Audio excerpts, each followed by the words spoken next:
ஆண்டவர் இயேசு கிறிஸ்துவின் இனிய நாமத்திலே உங்கள் அனைவருக்கும் வாழ்த்துக்கள். சத்திய வசனம் நிகழ்ச்சி எங்கள் வாழ்க்கை அத்தனை பேருடைய வாழ்க்கையிலையும் மகிழ்ச்சியையும் சந்தோஷத்தையும் நித்தியமாக நாங்கள் வாழ்வதற்கான வழிகளையும் தருவதை ஏற்று சந்தோஷம். உங்களுடைய தொடர்ச்சியான அந்த அழைப்புகளுக்காக, உங்களுடைய அந்த பதில்களுக்காக ஆண்டவருக்கு நன்றி என்று சொல்கிறோம். தொடர்ந்து நாங்கள் சேர்ந்து பயணிப்போம். பலருக்கு இந்த விஷயங்களை நாங்கள் அறிமுகப்படுத்துவோம். இது நாளாந்தம் இந்த சத்தியவசனம் நிகழ்ச்சி இந்த தொலைக்காட்சியிலே வந்து கொண்டிருக்கிறது. நாங்கள் சேர்ந்து பயணிப்போம். இன்றைக்கு நான் உங்களோடு பேச யோசித்த ஒரு விஷயம் ஒன்று இருக்குது. நீதிமொழிகள் புத்தகத்தை பற்றி எப்பொழுதுமே நான் திரும்பி பார்த்திருக்கிறேன். இதை பற்றி அடிக்கடி நான் வாசித்திருக்கிறேன். இதை வாசிக்கிற பொழுது இதை நான் புரிந்து கொண்ட ஒன்று, நீதிமொழிகள் என்ற புத்தகத்திலே 3வது அதிகாரத்திலே இந்த வார்த்தை ஒன்று உண்டு. உன் முழு இருதயத்தோடும் கர்த்தரிலே நம்பிக்கை வை, உன் சொந்த அறிவிலே சார்ந்திராதே, உன் வழிகள் எல்லாம் நீ அவரை ஏற்றுக்கொள், அவர் உனது பாதைகளை நேராக்குவார். இந்த 2 வார்த்தைகளையும் வாசிக்கிற பொழுது அடிக்கடி எனக்குள்ளே இருக்கிற ஒரு விஷயம், நான் எப்பொழுதுமே அவருடைய எண்ணத்தில் இருந்து என்னுடைய சொந்த எண்ணத்துக்கு நான் வந்துடக்கூடாதுங்கிறது தான். ஆனால் இன்றைக்கு நிறைய பேர் அதில் மாற்றத்தை கொண்டிருக்கிறார்கள். அதில் விசேஷமாக அவர்கள் நினைக்கிறார்கள், எங்களுக்கு அறிவு இருந்தால் நாங்கள் எங்களுடைய வாழ்க்கையை நாங்கள் நகர்த்த முடியும் என்று நினைக்கிறார்கள். விசேஷமாக இன்டெலிஜென்ஸாக இருப்பது, அறிவு சார்ந்த மனித ஞானம் எங்களுக்குள்ளே இருந்தால் நாங்கள் எதையும் வெற்றி கொள்ள வாய்ப்பு உண்டு என்று நினைக்கிறார்கள். இந்த மனித ஞானம் அல்லாவிட்டால் இது என்றால் என்ன என்று கேட்டால், தன்னிறைவான ஒரு மனித ஞானம் என்று சொல்லப்படுகிறது. இல்லாது போனால் கர்த்தரை புறக்கணிக்கின்ற ஒரு புத்தி, கர்த்தரை விட்டு தன்னுடைய சொந்தத்தின் படி புத்தியின்படி வாழுதல் என்று பொருள்படும். 2வது, தேவனுக்கு கீழ்ப்படுகிற ஞானம் எப்படிப்பட்டது? வேதம் சொல்கிறது, கர்த்தருக்கு பயப்படுகிறதே ஞானத்தின் ஆரம்பம். அதே நேரத்தில் சுய புத்தி, உன் சொந்த புத்தியின் மேல் சாராதே. இது 2 இருக்குது. ஒன்று எங்களுடைய வாழ்க்கைக்கு ரட்சிப்புக்கு வழிவகுக்கும், தேவனோடு நித்தியமாக இருப்பதற்கு வழிவகுக்கும். 2வது, அழிவுக்கும் விழுதலுக்கும் வழிவகுக்கும். இதை நான் சொல்லுகிற பொழுது நீங்கள் கேட்கக்கூடும், இது எப்படி சாத்தியமாக்கும்? எப்படி இந்த அறிவு இன்றைக்கு மனுஷனை வெளுத்தும்?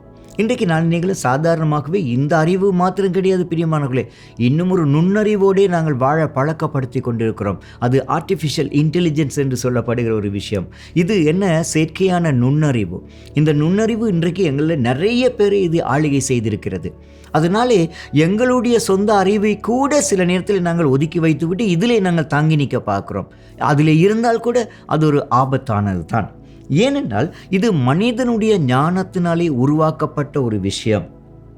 இந்த மனிதனுடைய ஞானம் தேவனுக்கு முன்பாக மூடத்தனமாய் இருக்கிறது என்று 1 கொரிந்தியர் 3வது அதிகாரத்தில் நாங்கள் வாசிக்கலாம்.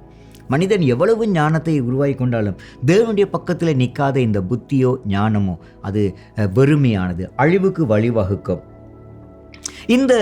இந்த மாதிரியான மனித ஞானம் அல்லாவிட்டால் இந்த சுய புத்தி தேவனுடைய காரியத்தை எங்களுக்கு செய்ய முடியாமல் போகும். தேவனுக்காக, கர்த்தருக்காக வாழ முடியாமல் எங்களை வைக்கக்கூடும். எப்படி என்ன நீங்கள் கேட்டீங்களா இருந்தால், இந்த சுய புத்தியினுடைய போக்கு எங்களிடத்தில் இருக்கக்கூடுமா இருந்தால், நாங்கள் தேவனுடைய வழிகளை முட்டாள்தனமாக எங்களுக்கு தெரியும். அதெல்லாம் முட்டாள்தனமாக இருக்குது. என்னால் இந்த கிறிஸ்தவ வாழ்க்கையே முட்டாள்தனமாக அது எங்களுக்கு தெரியும். 2வது, எல்லாம் எனக்கு தெரியும்பா என்ற ஒரு கர்வம் எங்களுக்குள்ளே வாரத்துக்கு வாய்ப்பு உண்டு. ஏன்? இந்த சுயபுத்தி இருக்குன்னு எனக்கு ஒன்று சொல்லிடாதீங்க, எனக்கு எல்லாமே தெரியுங்கிறது தான். 3வது, கர்த்தருடைய நேரத்துக்காக நாங்கள் காத்திருக்க வேண்டிய அவசியம் இல்லை. எனக்கு என்னுடைய யோசனைக்கு எது சரியாகப்படுறதோ அதை நான் அந்த நேரத்தில் நான் செய்து முடிச்சுட்டு போயிடுவேன். அதே நேரத்தில் நான் வேதாகமத்தை எனக்கு சார்பாக நான் அதை விளக்கப்படுத்துறது ஒரு கொள்கையாகவும் நான் கொள்ளக்கூடும். வேதாகமத்துக்கு நேரத்தை செலவிட மாட்டேன். ஆனால் ஒரு சில நேரங்களில் நான் வேதாகமத்துக்கு செலவிட்டால் அது எனக்காக பாவித்து நான் தள்ளிவிட்டு விடுவேன். அதே நேரத்தில் கர்த்தருடைய அதிசயங்கள் எங்களுடைய வாழ்க்கையில் நடக்குமா என்று கேட்டால் அதை நம்ப மறுக்கிற ஒரு தன்மை. ஏன்? எல்லாம் எங்களுடைய சூழல், எங்களுடைய வாழ்க்கை அப்படிப்பட்ட ஒரு நிலைமைக்கு கொண்டு போகிறனாலே எங்களுடைய சுய புத்தி அதிலே சார்ந்திருக்கிறது. அதனாலே எங்களுக்கு அதிசயங்கள், கர்த்தருடைய அதிசயங்களை நம்ப மறக்கக்கூடிய ஒரு நிலைமை. யாரும் அதை நினைக்கவே மாட்டார்கள். அது இந்த இன்டெலிஜென்ஸ், அது அந்த சூழல். உங்களுக்கு தெரிஞ்சிருக்கும், நாங்கள் வாசிச்சிருக்கிறோம் ஆதியாகமம் 18வது அதிகாரத்திலே ஆபிரகாம் அவனுக்கும் அவனுடைய மனைவி சாராளுக்கும் 90-100 வயசு காலத்திலே அவர்களுக்கு குழந்தை பிறந்தது. கடவுள் வந்து வெளிப்படுத்தினார், உங்களுக்கு அடுத்த வருஷம் நான் வார பொழுது உங்களுக்கு ஒரு குழந்தை இருக்கும் என்று சொன்னார். ஆனால் அவங்க நம்பலை. மறுத்தாங்க. சிரிச்சா அந்த சிரிப்பு அது ஒரு ஏளனை போல தான் இருந்தது. இந்த வயசில் எனக்கு அப்படி நடக்கும் என்று. ஆனால் அடுத்த வருஷம் அது நடந்தது. கர்த்தர் அற்புதங்களை செய்கிறவர், ஆச்சரியமானவர். அதை மறுக்கும் ஏன்? இந்த சுய புத்திக்கு மேலே இருக்கிற பொழுது அற்புதங்கள் இல்லை என்ற ஒரு எண்ணம், அற்புதங்கள் நடக்காது என்ற ஒரு போக்கு இன்றைக்கு இருக்குது. அப்படிப்பட்ட நிலைமையில் இருக்கிற பொழுது என்ன செய்யலாம்? வேதாகமத்திலே நிறைய பேர் இப்படிப்பட்ட வாய்ப்பை, வாழ்க்கையை இழந்து போனவர்கள் இருக்கிறார்கள். அவருடைய சூழல் மோசமானது. ஆதாம் ஏவாள் அவர்கள் முழுவதுமாக இந்த சுய புத்திக்கு மேலே அவர்கள் சார்ந்திருந்தார்கள். ஆதியாகமம் 3வது அதிகாரத்திலே அவர்கள் முழுவதுமாக அதில் சார்ந்திருந்தார்கள். என்ன? இந்த கனி உங்களுக்கு அறிவையும் கொடுக்கும், அது நல்லது என்று சொன்ன செய்தியை கேட்ட மாத்திரத்திலே அவர்கள் விழுந்து போனார்கள். முடிவில் என்ன நடந்தது? பாவம் இந்த உலகத்திலே பிரவேசித்தது. அதனுடைய முடிவு இன்றைக்கு வர்றதுக்கும் அது போகிறது.